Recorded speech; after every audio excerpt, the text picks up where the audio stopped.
the electoral bandwagons will start their roll across the UK. We've had a lot of big public votes lately. This time around, though, what will the argument actually be about?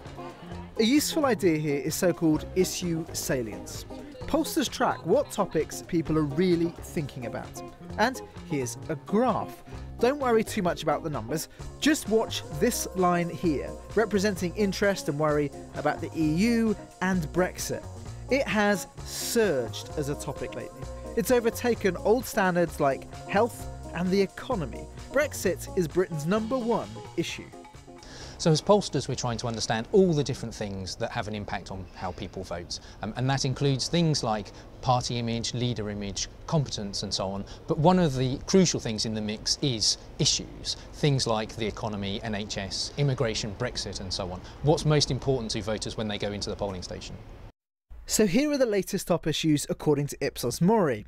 First, Brexit, then healthcare, then immigration. In fourth place, education or schools. In fifth, the economy. So watch which topics Ms May chose today. Britain is leaving the European Union, our new relationship with Europe, to prepare for Brexit, to make a success of Brexit. Let us put forward our plans for Brexit and our alternative programmes for government, and then let the people decide. The Liberal Democrats think Brexit works for them too. Well, it's an opportunity for the people of this country to change the direction of this country, to decide that they do not want a hard Brexit, they want to keep Britain in the single market. Labour, though, seem to be seeking a broader discussion. I welcome the opportunity for us to put the case to the people of Britain, to stand up against this government and its failed economic agenda, which has left our NHS in problems, which has left our schools underfunded, which has left so many people uncertain. An economy that works for all, and a Brexit that works for all. The SNP is trying to define itself broadly too as an anti-Westminster party. And that would mean not just the hardest possible Brexit, but more austerity and deeper cuts. So now is the time for Scotland's voice to be heard and for people in Scotland to stand up for the kind of country we want Scotland to be. And that's the campaign that I look forward to leading in the weeks ahead.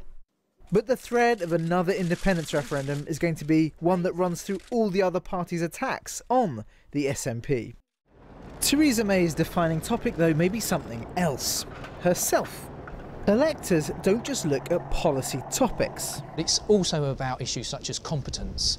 Do voters think that the parties will make a difference? And they take a kind of emotional view on this as well. It's not a purely mechanical one. Parts of her speech are best viewed alongside a chart showing who voters think would make the best Prime Minister, her or Jeremy Corbyn.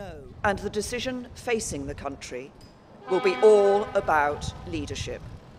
It will be a choice between strong and stable leadership in the national interest, with me as your Prime Minister, or weak and unstable coalition government led by Jeremy Corbyn.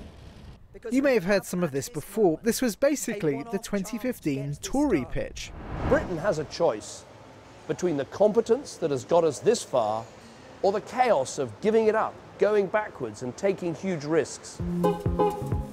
So, in short, expect something of a best-of compilation.